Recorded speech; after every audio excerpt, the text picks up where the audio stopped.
Hello and welcome to 50 Games in 50 Weeks. Now, we're on the final 5 battle reports, so for the final 5 reports, doing something a wee bit different and special. So, the final 5 reports are going to be done at Warhammer World, and this has been done for October Throne of Skulls. So, you've probably noticed that I've done 3 batches of 15 with different armies. So, for the final 5 games, I'm taking a Space Marine army.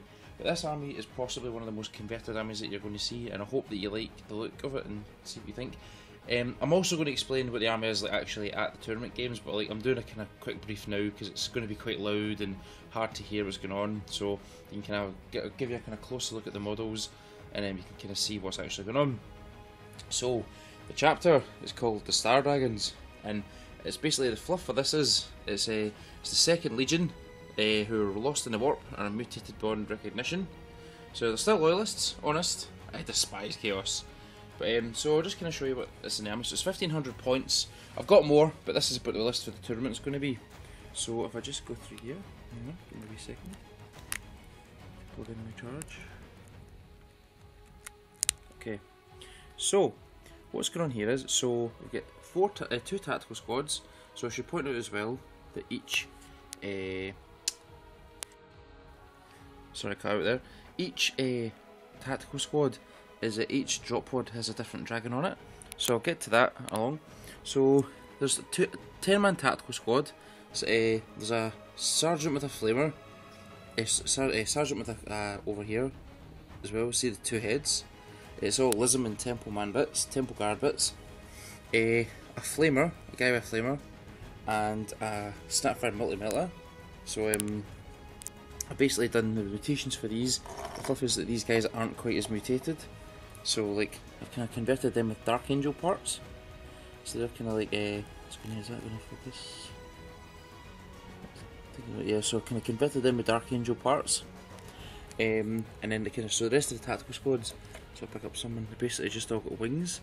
So this is all like Lisman bits, and gargoyle wings, and tactical marine stuff. So in the drop pods, this is just the Dark Elf Dragon. So that's one from the fantasy kit. So the next squad is exactly the same as that. Just basically the sergeant's a bit different, just so I can differentiate between them. So I've kind of given them a tyrant weapon, so I can kind of decide whatever combo weapon I want to give them at any one time. So obviously I'll keep that the same for the list, but just so I can kind of don't need to restrict myself to one weapon.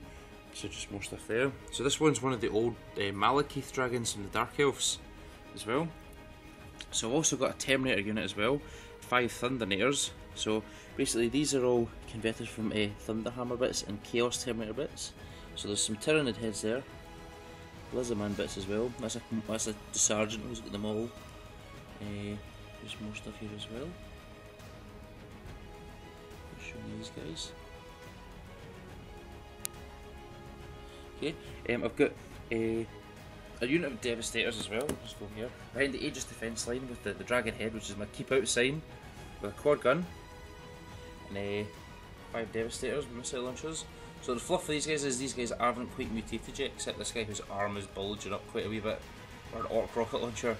The fluff for them is these guys haven't actually mutated that much yet, so they're kind of entrusted with heavy weapons because they're stable enough to fire them. So that's why they're there. And the other units is I've got this Carmine Dragon from Forge World, and it's just in a pod. It's with a unit of Sternguard.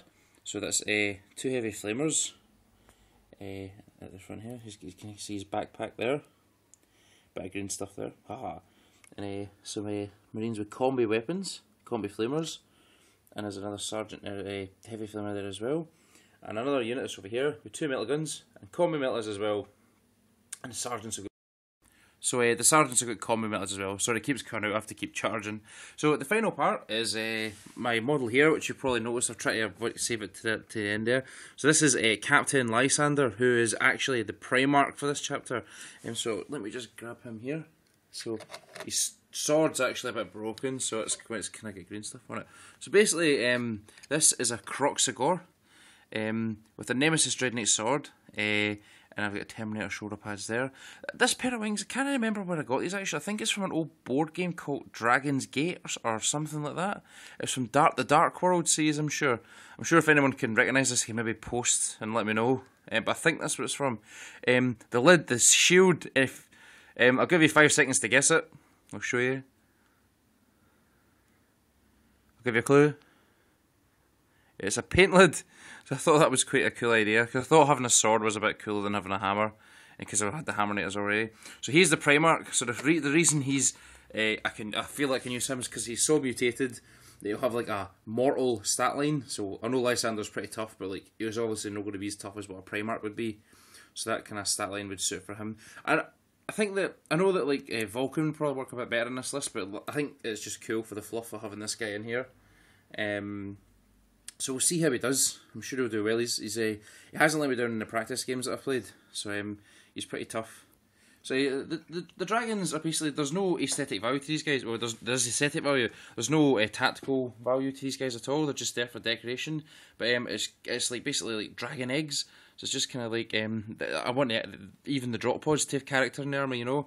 So like in bigger point games, I make sure to upgrade these to Deathwind launchers. So it's kind of like dragon fire attacks, just to kind of make it a bit cooler. But there'll just be storm bolts and locator beacons as well. That's kind of more fluff, like the dragons kind of call out to each other through the warp and stuff like that. So it's kind of like helping each other. So yeah, so that's it. So that's the 1500 army that I will be taking to Throne of Skulls. We're actually here just in Nottingham already. This is just like the kind of room at Highlands. So there's Ross Payton. Hello, Ross. Hello. Getting ready. I think that's it. It's just bunk beds. So that's it. So that's it. So the next video you'll see will be after, well, it'll be my first battle at Throne of Skulls. So I'm hoping it's going to go well. So so stay tuned for that, and I'll see you for that. Thanks very much.